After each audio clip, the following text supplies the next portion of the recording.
Hello again, Andy with Handy Andy. Welcome back to yet another quick run through of this project that we've got in Marietta. And you can see the cedar siding that was left underneath this hardy plank. That's a huge no-no. You just can't do that. And what we've had going on over here is they've had some leak coming off from the gutters. It's not going to come out real well in the video here, probably because of the light. But if you can see the streaking over the top of this gutter, that's a long run. That's a 70-foot gutter sitting right there. Or it was before they cut it. So now it's down about 50, 55 feet.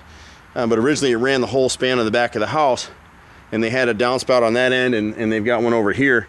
But it's never handled the water flow. And they just did this recent addition right here.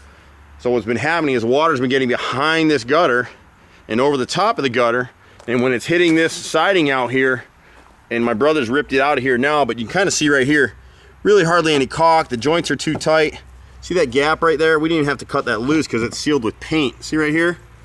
So every time it rains, whatever water's hitting this face is getting in behind here. And so what it's caused, and you can't see it so well, but you can see the water staining here on the sill plate and the framing. And you've got a ton of mold, you got a ton of rot. See the stud right here is starting to rot out right here.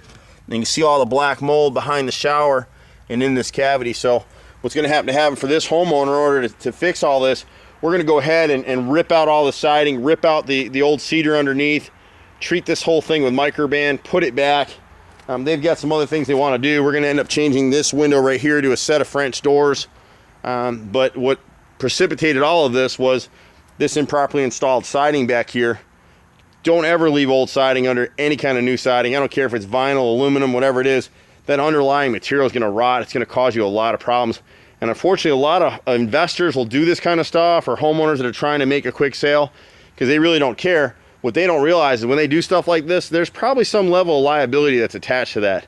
And this owner is probably gonna end up consulting an attorney because of it, because this is not gonna be cheap to fix this. But right now we're dealing with an insurance claim.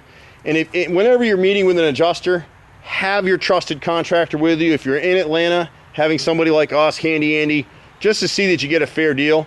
This particular adjuster is with American Family. They're a phenomenal company to do business with. We've worked with their adjusters before. It's just a great company. They're not going to try to cheat you.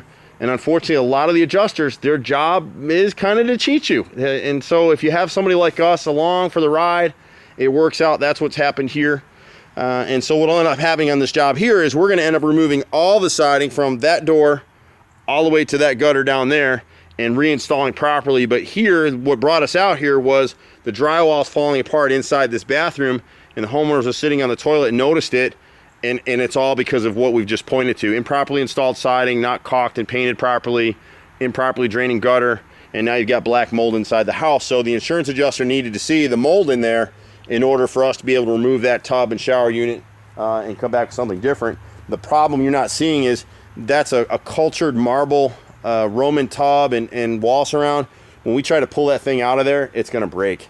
We have almost no luck in salvaging those things, so when we take them out, we usually end up having to break them up and replace it with something else. So the adjuster will now have to include that in their estimate for the homeowner to settle up. So anyway, just wanted to show you all this. This is kind of an unusual project for us. It does happen, and it's really worth it when you're doing settlements with insurance adjusters.